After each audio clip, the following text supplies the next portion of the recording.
എല്ലാവർക്കും നമസ്കാരം. Data science എന്ന് കേൾക്കുമ്പോൾ എന്താണ് ഓർമ്മ വരുന്നത്? ഒരുപാട് അക്കങ്ങളും ഗ്രാഫുകളുമാണോ? എന്നാൽ അതിനുമപ്പുറം വളരെ രസകരമായ ഒരു ലോകം തന്നെയുണ്ട്.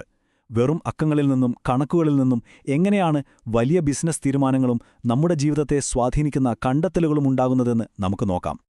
ഈയൊരു വാചകം ശരിക്കും നമ്മളെ ചിന്തിപ്പിക്കുമല്ലേ? നമ്മൾ ജീവിക്കുന്നത് ഒരു ഇൻഫർമേഷൻ ഏജിലാണെന്ന് പറയാറുണ്ടെങ്കിലും സത്യം പറഞ്ഞാൽ ഇത് ഡേറ്റയുടെ ഒരു കാലഘട്ടമാണ്. ചുറ്റും ഡേറ്റയുടെ ഒരു കടലാണ്. അപ്പോൾ ഈ ഡേറ്റയുടെ പ്രളയത്തിൽ നിന്ന് നമുക്ക് ആവശ്യമുള്ളത് എങ്ങനെയാണ് കണ്ടുപിടിക്കുക? അവിടെയാണ് ഡേറ്റാ സയൻസ് ഒരു സൂപ്പർ ഹീറോയെ പോലെ നമ്മളെ സഹായിക്കാൻ വരുന്നത്. അപ്പോൾ ഈയൊരു യാത്രയിൽ നമ്മൾ എന്തൊക്കെയാണ് കാണാൻ പോകുന്നതെന്ന് പെട്ടെന്നൊന്ന് നോക്കാം.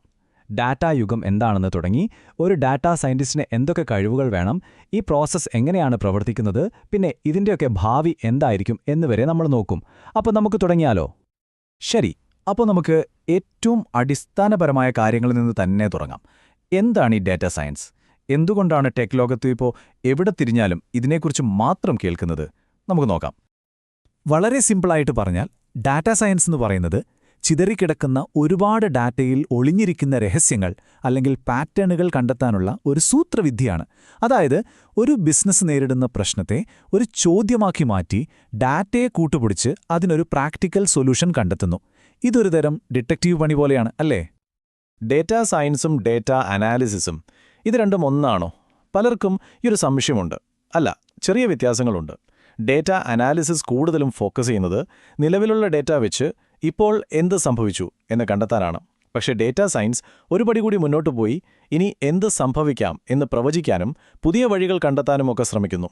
അതിനായിട്ട് സാധാരണ ടേബിളിലുള്ള ഡേറ്റ മാത്രമല്ല, സോഷ്യൽ മീഡിയ പോസ്റ്റുകൾ, ഫോട്ടോകൾ, വീഡിയോകൾ, അങ്ങനെയുള്ള ഘടനയില്ലാത്ത ഡേറ്റയെയാണ് കൂടുതലായി ആശ്രയിക്കുന്നത്. ബിഗ് ഡേറ്റയെക്കുറിച്ച് പറയുമ്പോഴോ നമ്മൾ എപ്പോഴും കേൾക്കുന്ന 5 വികളുണ്ട്. 1 വോളിയൂമ, അതായത് ഡേറ്റയുടെ ഭീമമായ അളവ്. 2 വെലോസിറ്റി, അത് വരുന്നതിൻ്റെ ഭയങ്കരമായ വേഗത. 3 വെറൈറ്റി, പല തരത്തിലുള്ള ഡേറ്റ, അതായത് ടെക്സ്റ്റ്, ചിത്രം, ഓഡിയോ, അങ്ങനെ പലതും. 4 വെറാസിറ്റി, ഈ കിട്ടുന്ന ഡേറ്റ ഒക്കെ എത്രത്തോളം വിശ്വസിക്കാൻ പറ്റുമെന്നുള്ളത്. പിന്നെ ഏറ്റവും പ്രധാനപ്പെട്ടത് 5 വാല്യൂ, ഈ ഡേറ്റ കൊണ്ടൊക്കെ നമുക്ക് എന്ത് പ്രയോജനമാണ് കിട്ടുന്നതെന്നുള്ളത്. ഓക്കെ, അപ്പോൾ ഇങ്ങനെയുള്ള ബിഗ് ഡാറ്റ കൈകാര്യം ചെയ്യാൻ ഒരു ഡാറ്റാ സയന്റിസ്റ്റിന് എന്തൊക്കെ കഴിവുകളാണ് വേണ്ടത്?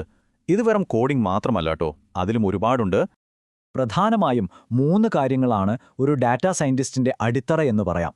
1 സ്റ്റാറ്റിസ്റ്റിക്സ്, കണക്കുകളിലെ പാറ്റേണുകൾ മനസ്സിലാക്കാൻ ഇത് കൂടിയേ തീരൂ. 2 പ്രോഗ്രാമിംഗ്, പൈത്തൺ, ആർ പോലുള്ള ലാംഗ്വേജുകൾ ഉപയോഗിച്ചാണ് ഈ ഡേറ്റയെല്ലാം നമ്മൾ വിശകലനം ചെയ്യുന്നത്. 3 ഡേറ്റാബേസ് പരിജ്ഞാനം, SQL പോലുള്ളവ ഉപയോഗിച്ച് ഡേറ്റയെ കൃത്യമായി സൂക്ഷിക്കാനും നമുക്ക് ആവശ്യമുള്ളപ്പോൾ എടുക്കാനും അറിയണം. ഇവിടെ ഈ ETL എന്ന് കണ്ടില്ലേ, അതിൻ്റെ full form extract, transform, load എന്നാണ്. അതായത് പലയിടത്തു നിന്നും ഡേറ്റയെ ശേഖരിച്ച് നമുക്ക് ആവശ്യമുള്ള രൂപത്തിലേക്ക് മാറ്റി എന്നിട്ട് വിശകലനം ചെയ്യാൻ പറ്റുന്ന ഒരിടത്ത് കൊണ്ടുപോയി വെക്കുന്ന ഒരു പ്രക്രിയ. അപ്പോൾ ഈ കഴിവുകളൊക്കെയുള്ള ഒരു ഡാറ്റാ സയന്റിസ്റ്റ് എങ്ങനെയാണ് ഒരു പ്രശ്നത്തെ സമീപിക്കുന്നത്? അതിനൊരു കൃത്യമായ സ്റ്റെപ്പുകളുണ്ട്. നമുക്കതൊന്ന് നോക്കാം. ഇതൊരു 4 ഘട്ടങ്ങളുള്ള ഒരു യാത്ര പോലെയാണ്. സ്റ്റെപ്പ് 1, ശരിയായ ചോദ്യം ചോദിക്കുക. എന്താണ് നമ്മൾ കണ്ടെത്താൻ ശ്രമിക്കുന്നത്? സ്റ്റെപ്പ് 2, ഡേറ്റ ശേഖരിച്ച് വൃത്തിയാക്കുക. കിട്ടുന്ന ഡേറ്റ പലപ്പോഴും അലങ്കോലമായിരിക്കും, അതിനെ ഉപയോഗിക്കാൻ പാകത്തിലാക്കണം. Step 3, modelling. ഇവിടെയാണ് മെഷീൻ ലേണിംഗ് അൽഗോരിതങ്ങളൊക്കെ വരുന്നത്. സ്റ്റെപ്പ് 4, ഈ കണ്ടെത്തിയ കാര്യങ്ങൾ എല്ലാവർക്കും മനസ്സിലാവുന്ന രീതിയിൽ ചിലപ്പോൾ ചാർട്ടുകളായോ റിപ്പോർട്ടുകളായോ അവതരിപ്പിക്കുക. ശരി, ഈ ജോലികളൊക്കെ ചെയ്യാൻ വെറും കൈയോടെ പറ്റില്ലല്ലോ.